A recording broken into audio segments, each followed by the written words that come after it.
Wow! Mist. Echt spannend, lohnt sich. Die Schönheit der Erde lässt sich nicht kaufen.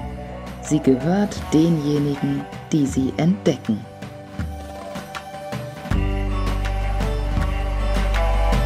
Nachdem wir ja endlich einen traumhaften Zeltplatz mit den Motorrädern direkt am Meer gefunden hatten, erkunden wir heute den Westen Sardiniens, wobei wir überraschende Wege finden.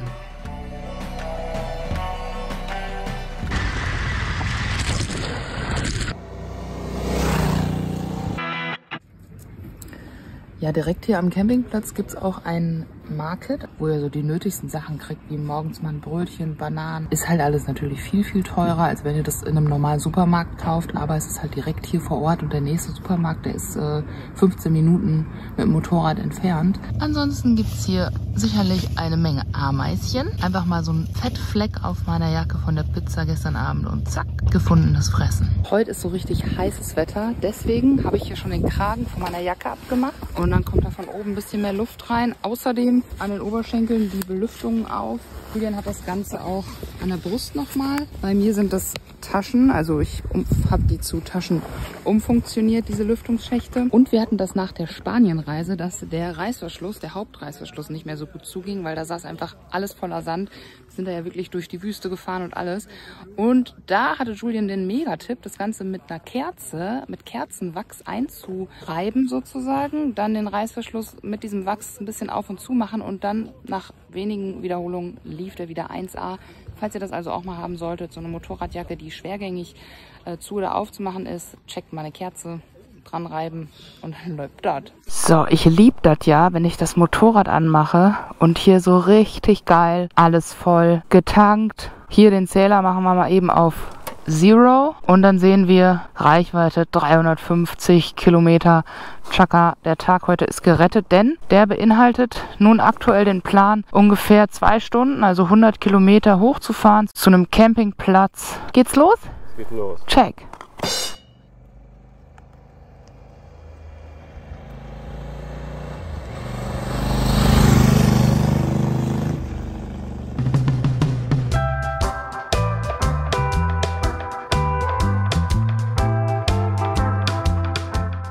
Kaum auf der Sitzbank der Afrika Twin Platz genommen und in Fahrt gekommen, muss ich an einem der vielen Wandbilder anhalten, die mich immer wieder faszinieren. Sie erzählen vom Alltag der Sarden, wie sie Schafzucht betreiben und auf der Insel im Einklang mit der Natur und den Tieren leben. Fast so wie wir, mit den Motorrädern statt mit den Tieren.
Die ersten Kilometer, nachdem wir die kleine Insel Antocchio verlassen haben, hauen uns streckenmäßig nicht gerade aus den Socken.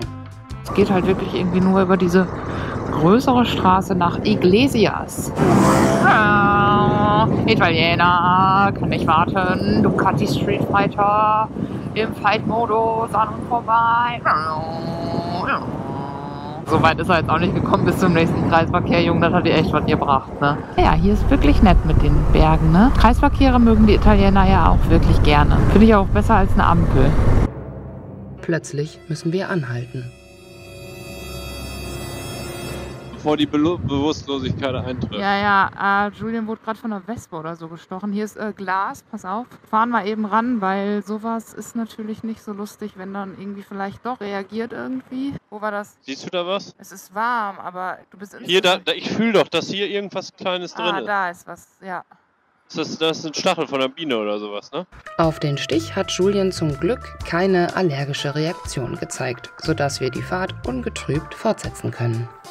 Mit zunehmendem Kilometerstand werden die Straßen attraktiver. Orangene, sandaufgeschüttete Berge.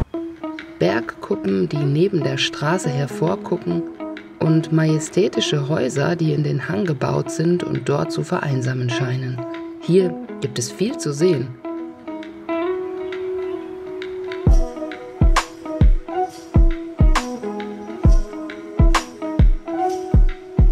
E84 ist es jetzt gerade sehr, sehr schön zu fahren. Gleichzeitig der Blick in die grün bewachsenen Berge. Schöne Straße, wenig los, keine Wohnmobile, die ja vor einem herkriechen.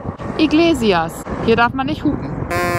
Oder was bedeutet das? Jo, wir steuern hier gerade auf so einen Fluss zu, der rechts von uns liegt.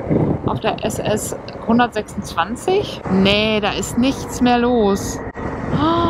Oh krass, ist einfach komplett ausgetrocknet. Oh, das ist aber traurig. Jo, Motorradfahrer, moinsen. Buongiorno. Und noch einer, der hinter einem Van klebt. Hello. Das ausgetrocknete Flussbett verbildlicht die dramatische Lage, die besonders im Sommer 2024 auf Sardinien herrschte. Da hatte die große Hitze in Kombination mit anhaltender Trockenheit massive Auswirkungen auf die Wasserversorgung. So sehr, dass auf der Mittelmeerinsel der Notstand wegen Wasserknappheit ausgerufen wurde. Davon haben wir jedoch bis auf das ausgetrocknete Flussbett nichts mehr mitbekommen, als wir im Oktober desselben Jahres auf der Insel sind.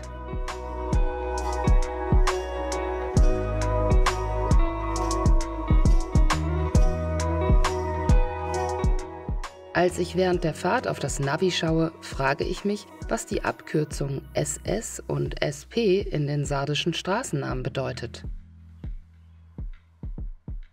Die Recherchen ergeben Folgendes.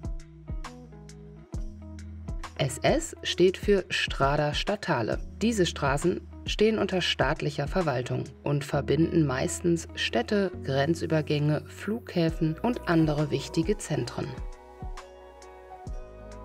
SP bedeutet Strada Provinciale, also Landstraßen, die unter der Verwaltung einer Provinz stehen. Aha! Auf einer kurvigen Straße schlängeln wir uns weiter. Voll geil kurvig hier. Und dann auch dieses mit dem Wald. Und dann diese Felsen und so. Wow. Muss so ein bisschen aufpassen mit dem Schatten und der Sonne. Man sieht da manchmal die Bäume, die Autos nicht, ne? Manchmal sieht man den Wald vor lauter Bäumen nicht mehr. Nee, warte mal, also das Auto vor lauter Schatten nicht. Ach, egal. Ihr wisst schon, was ich meine.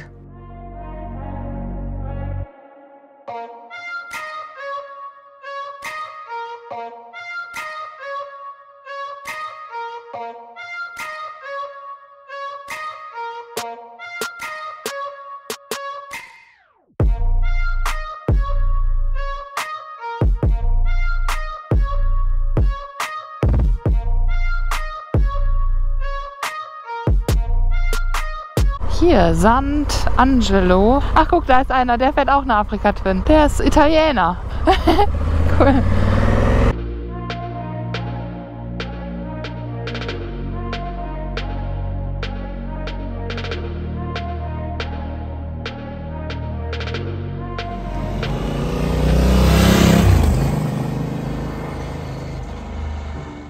Plötzlich sticht vom Straßenrand der SS 126 ein herabgekommenes Gebäude in unser Blickfeld. Das Straßenschild Minera su Tsufuru gibt Auskunft, wozu die Ruine gehört.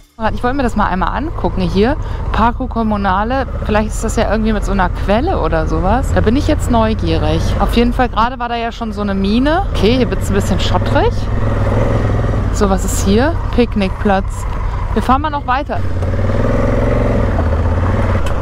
Oh, coole Straße hier. Schön. Das lohnt sich voll. Guck mal, da unten sind wir gefahren. Boah, das lohnt sich so hier abzufahren von der Seite, ne? Hier kommen Steine, Felsen.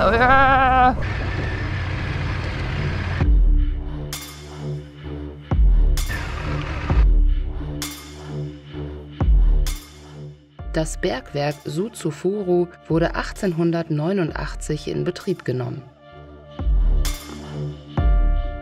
Zunächst wurden Blei und Zink und später Fluorid abgebaut.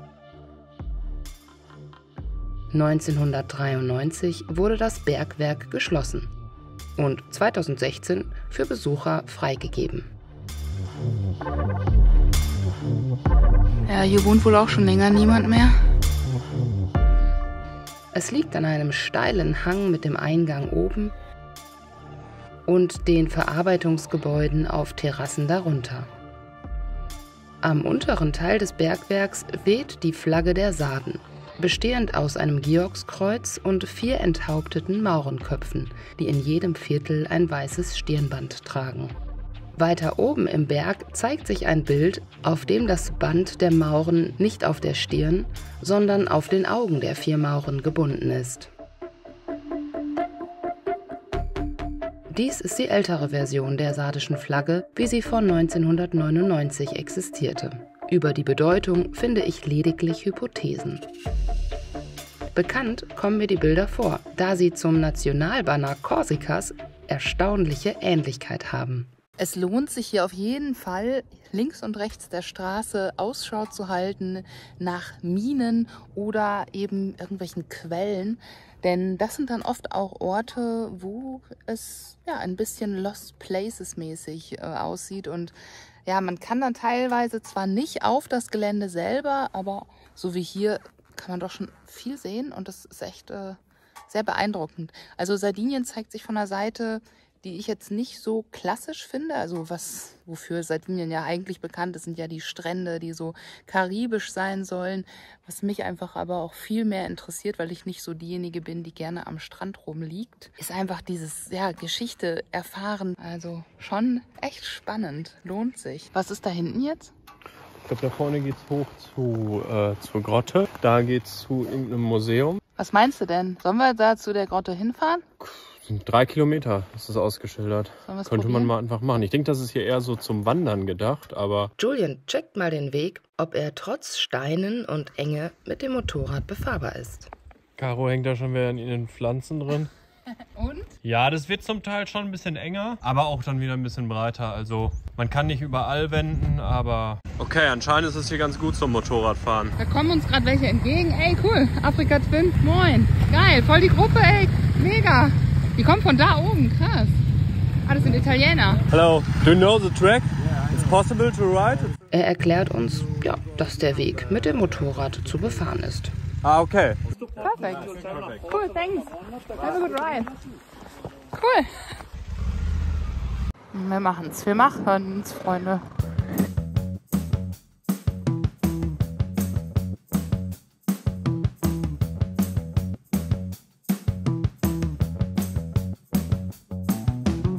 Sieht hier auf jeden Fall schön aus. Absolut, man guckt halt direkt unten auf die Straße. Ja.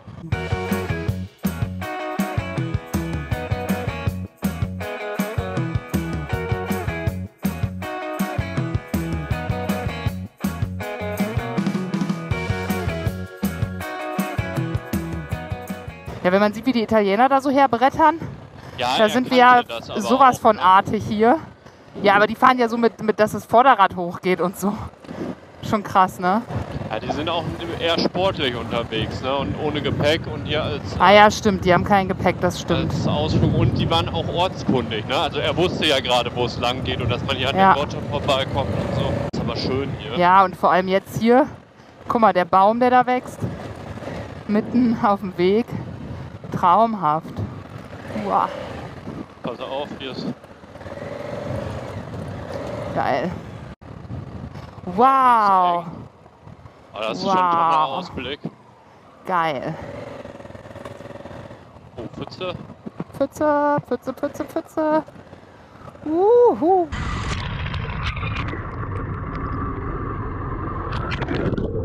All Alter, das ist richtig gefährlich mit der Jacke. Ich muss anhalten. Was?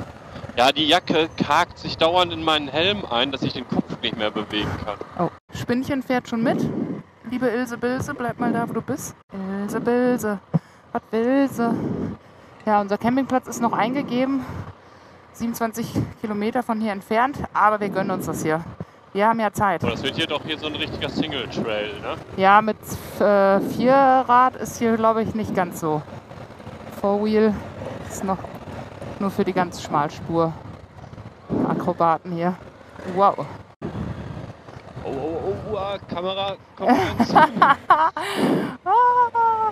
Oh, wie toll! Boah, da kriegt man so Lust auf Offroad noch mehr hier, ne? Ja. Ich glaube, das ist der Charme, den die Insel für uns hat. Ja, das mag sein.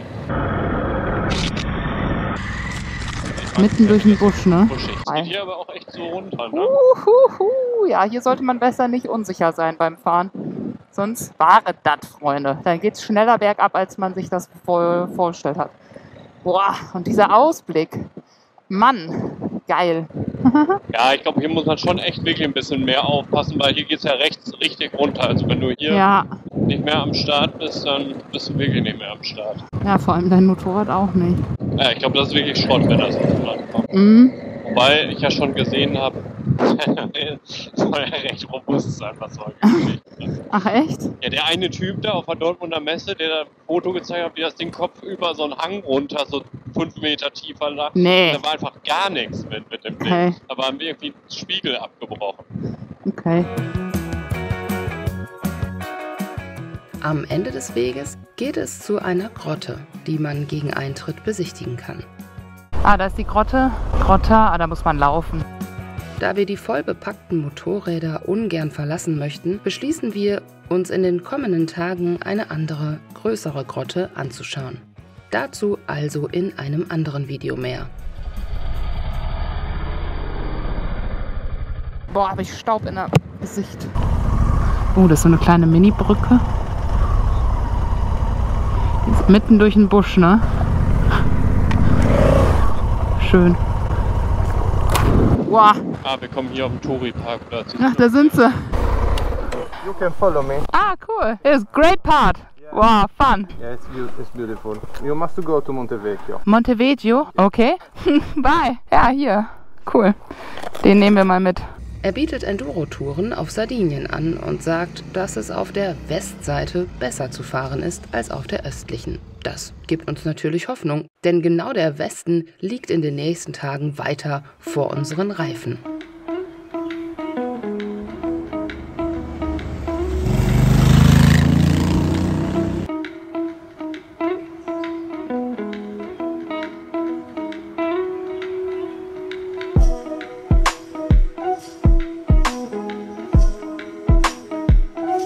Bilder an den Seiten. Oh, toll.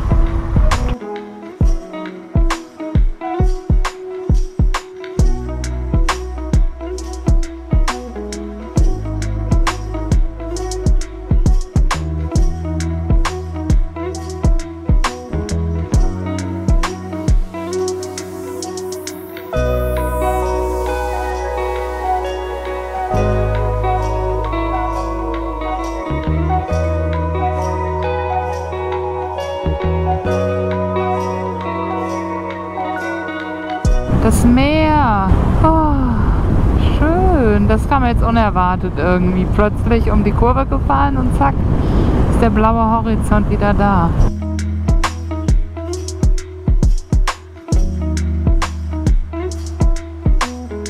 Toll, jetzt kommt hier so ein Tunnel.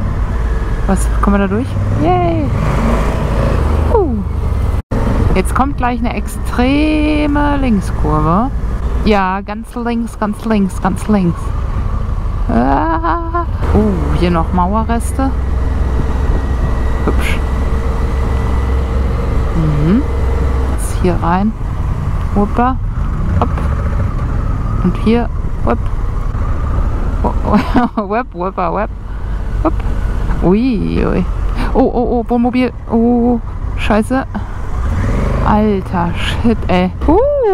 Ja, kurz vor Koffer. Mein Koffer überlebt immer nur knapp, aber noch überlebt er. Boah, das war eine enge Geschichte.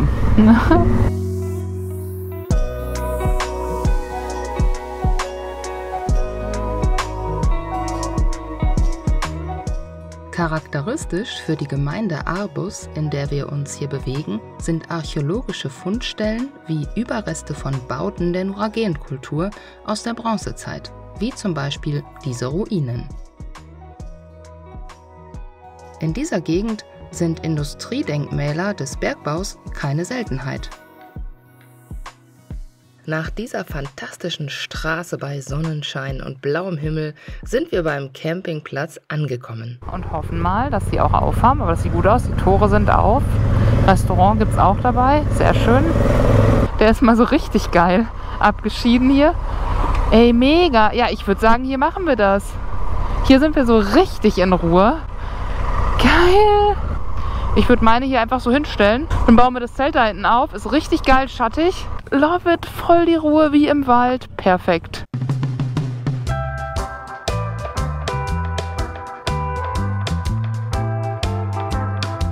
Ja, wir haben jetzt hier für 2 Bier, das sind ganz besondere Biere, müssen es sein, denn sie haben zusammen mit einer Flasche Wasser, wie viel gekostet? 20 Euro, 8,50 Euro pro Bier. Alter, das ist schon happig.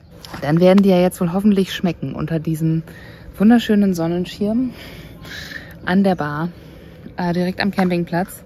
Das war es uns jetzt wert, nicht nochmal extra los zu müssen für 25 Minuten bis zum nächsten Einkaufsladen. Ja.